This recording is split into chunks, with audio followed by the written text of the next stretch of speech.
Hey Bookaholics, welcome back to another video. Today I am bringing you my August TBR. Throughout the summer, I am not filming, so therefore this video is pre-filmed. That does mean that any changes, for example, books that are rolling over from July and or books that have cropped up, for example, arcs, will be mentioned at the end of my July wrap-up. Wrap-ups are the only videos that I am actually filming in summer. All of the others are pre-filmed. So this is a books I would like to prioritize this month, but obviously subject to change based on where my reading is at from July. So that being said, let's get into the books. The first two that I'm going to talk about are the two digital books that I would like to prioritize this month. The first one is The Bride Hunt of Elk Mountain. This is by Lumen Reese and it is a fantasy magical realism horror, and in it we are following three sisters who live in this community where you will have a bride hunt, which basically means that all of the girls who are of an age where they are eligible to marry, they will be set free into the woods and then they will be hunted by the men, and if they are caught they have to marry the man who catches them. When one of their sisters, the older sister, had refused to marry the man that had caught her, she was put to death, and we are following the younger sisters as they have to undergo this trial as well. We are also getting the perspective of the lover of the older sister who regrets not having intervened on his lover's behalf and therefore has decided that he is going to instead protect her sisters in the way he should have protected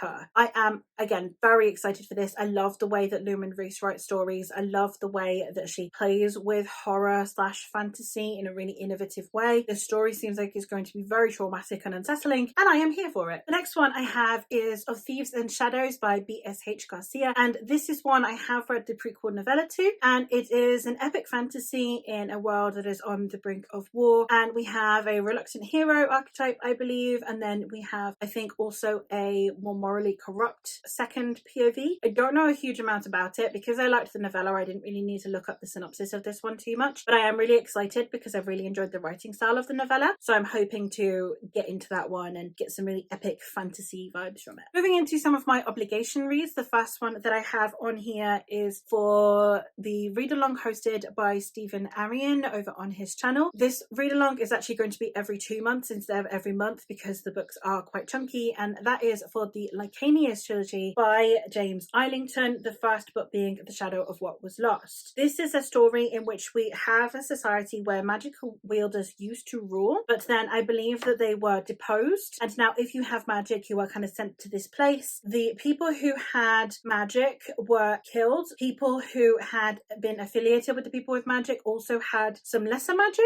and they are okay, and then it turns out that our protagonist actually has like the magic. I don't know much about it. I'm really excited to try it. I've heard amazing things about it. I believe it has a hard magic system, which are kind of hit and miss for me, so I'm really excited to see how I fall. I've heard nothing but amazing things about this, so I'm hoping that I love it. I am, of course, also continuing my read through of the Temeraire series by Naomi Novik. This is the read-along that I'm hosting alongside my friend Eleanor, and it is a Napoleonic Wars but with Dragons series. I've talked about it a lot because obviously we're on book 6 at this point, which is The Tongues of Serpents, but for those of you who don't know, the first book is following Captain Will Lawrence, whose ship takes over a French vessel, and then there happens to be a dragon on this vessel. Dragons being invaluable to the war effort means that they need someone to bond with this dragon, but them being too far away from shore before the dragon will actually hatch, someone from his crew has to take the hit. So when Will ends up bonding with this dragon, it is how his life changes as he becomes the constant companion of the fighting dragon Temeraire. I am really excited to continue this series. I'm having such a good time with it, and this is the last book in this kind of middle section, and then we get into the last 3 books. It's a 9-book series, so we should be done by the end of the year, and I'm really excited to see how this series continues. This one is, I think, going to be traveling all the way out to Australia from what I've seen of the synopsis, which has me very, very excited because Naomi Novik really does tackle discussions around the society during this time period. So seeing the mistreatment of people within Australia, I think within this novel is going to be tackled really, really well. The other read-along that I am participating in is I am joining the Brothers Gwyn read-along over on their Discord channel. We have been working our way through the Of Blood and Bone series by John Gwyn, this being the 3rd and final book in the trilogy, which is Time of Courage. This is a sequel series to the Faithful and Fallen series, and John Gwyn is just one of those authors that does a really good job of combining modern fantasy with classic vibes in such a pivotal way that I think was really revolutionary to the genre back when he was writing Malice, and it still permeates perfectly through this series. I'm really excited to see how this one concludes. So even though it's really chunky, I am super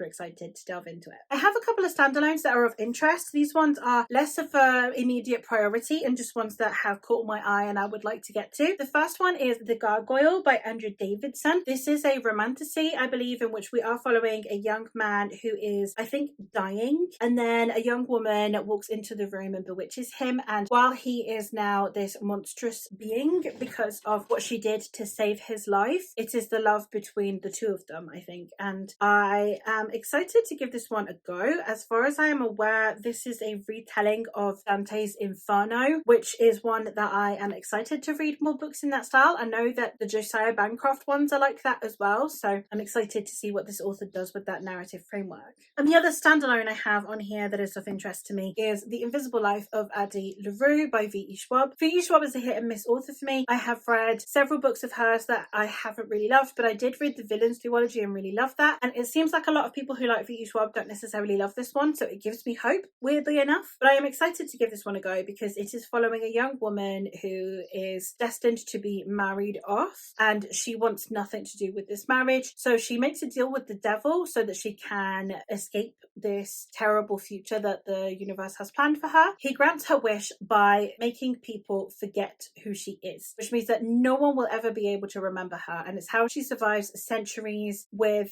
the knowledge that no one will ever care for her, love her, or remember her. As soon as she leaves their sight, they forget her, until one day someone doesn't forget her. I'm really excited to see how I feel about this and another effort to see where I land with Victoria Schwab's writing. And as though that TBR didn't look intimidating enough, I have decided I also want to work my way through all of Stephen Arian's Mages series. This is two trilogies, which is The Age of Darkness and The Age of Dread, that are continuing on from one another. The first series taking place and then the second one taking place, I think, about a decade later. So I am really excited to finally be diving into Stephen's works. I've read the prequel novella for these and really enjoyed it, so I'm hoping that these will pull through for me. But the Age of Dread trilogy, which is the first one, consists of Battle Mage, Blood Mage, Chaos Mage, and then the Age of Dread trilogy consists of Mageborn, Magefall, and Magebane. This is an epic fantasy series in which we are following three perspectives. We have Balthus, who is a battle mage who is sworn to fight for a country that fears his kind. We have Vargas, who is a common soldier, and while mages shoot lightning from the walls of the city, he has to be on the front line with nothing but his sword and his wits. And then we have Talandra, who is a princess and spy master, but the war will force her to risk everything and make the greatest sacrifice of all. I'm really excited to be getting into this series. As I said, the prequel novella, it made me really want to pick up the series, but I kept not picking it up because I didn't know if I needed to binge all of them or not. But I've decided I'm going to. I'm just going to go for it. I'm going to read all six, and with the full knowledge that there is like a gap in between and you do get a brief recap, I believe, at the beginning of the first book in the other trilogy. But for the most part, I'm really excited to be getting into these. And there you have it. There is my rather over-ambitious and slightly insane TBR for the month of August. Let me know your thoughts on any of these, and if you have read any of these, do remember to go check out my July wrap-up in case you want to know if any changes have been made to this TBR, and I hope to hear from you again soon.